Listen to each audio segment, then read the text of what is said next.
آقا تو طبیعت لطفا آشغالاتون رو نکنید، توله فرار میکنیم میاد.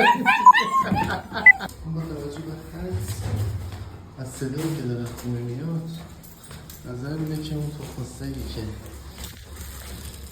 که یه دونه تخم سگا یا همشون فرار کردن. بذار دفاع کنیم. آقا تو طبیعت لطفا آشغالاتون رو نکنید، توله فرار میکنیم میاد. وکیلی این چیه زاییدی؟